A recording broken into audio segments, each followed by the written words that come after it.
ان میں سے ایک اپنے ساتھی سے کہے گا کہ یہ فلاں تمہیں یاد ہے کہ اللہ نے فلاں دن اور فلاں فلاں جگہ پر ہماری مغفرت فرمائی تھی، اس طرح کی ہم نے اللہ سے دعا کی تھی اور اللہ نے ہمیں مغفرت کا پروان عطا فرما دیا تھا۔ رسول اللہ کریم صلی اللہ علیہ وسلم کے مزاج مبارک کے بارے میں متعدد حدیث مبارکہ میں بیان کیا گیا ہے کہ آپ صلی اللہ علیہ وسلم انتہائی شگفتہ مزاج تھے اور نرمی اور محبت سے اور مسکرا کر بات کیا کرتے تھے۔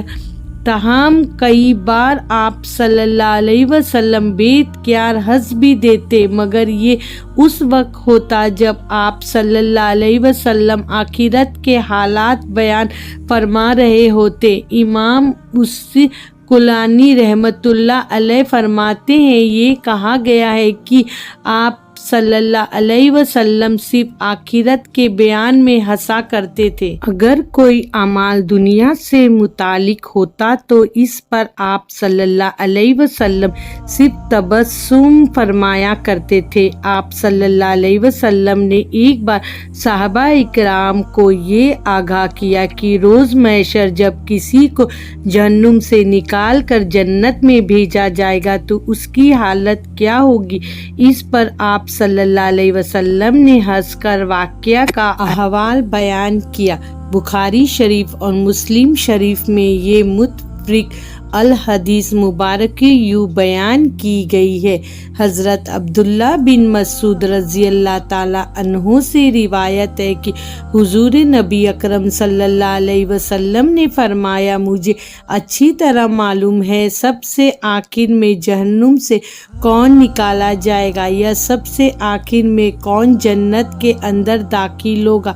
یہ آدمی اپنے جسم کو گھسیٹتا ہوا جہنم سے باہر نکلے گا، چنانچہ اللہ تعالیٰ اس سے فرمائے گا کہ جنت میں داخل ہو جا۔ وہ جنت میں داخل ہوگا تو اسے گمان گزرے گا کہ شاید یہ بھری ہوئی ہے، چنانچہ وہ واپس لوٹ کر عرض گزار ہوگا، یہ رب وہ تو بھری ہوئی ہے۔ بس اللہ تعالیٰ اس سے فرمائے گا کہ جا جنت میں چلا جا، لہٰذا وہ جنت میں داخل ہوگا۔ جنت میں جا کر پھر گمان گزرے گا کہ شاید یہ بھری ہوئی ہے، پاس وہ واپس لوٹ کر پھر عرض کرے گا، یا رب میں نے تو وہ بھری ہوئی پائی ہے۔ چنانچہ اللہ تعالیٰ اس سے فرمائے گا، جا اور جنت میں داخل ہو، کیونکہ تیرے لیے جنت میں دنیا کے برابر بلکہ اس سے 10 گنا زیادہ حصہ ہے، یا فرمایا تیرے لیے 10 دنیا کے برابر حصہ ہے۔ وہ عرض کرے گا، اے اللہ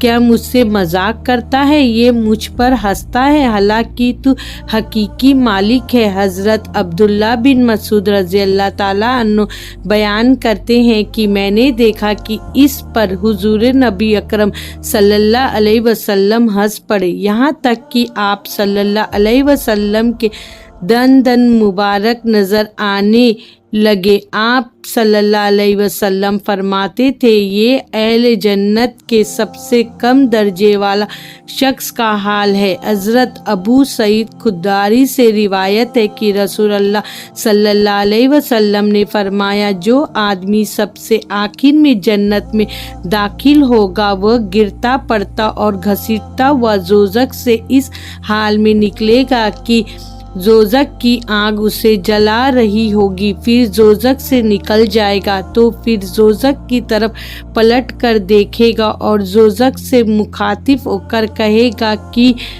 بڑی بابرکت ہے وہ ذات جس نے مجھے تم سے نجات دی، اور اللہ تعالیٰ نے مجھے وہ نعمت عطا فرمائی ہے کہ اول اور آخری میں سے کسی کو بھی وہ نعمت نہیں عطا فرمائی۔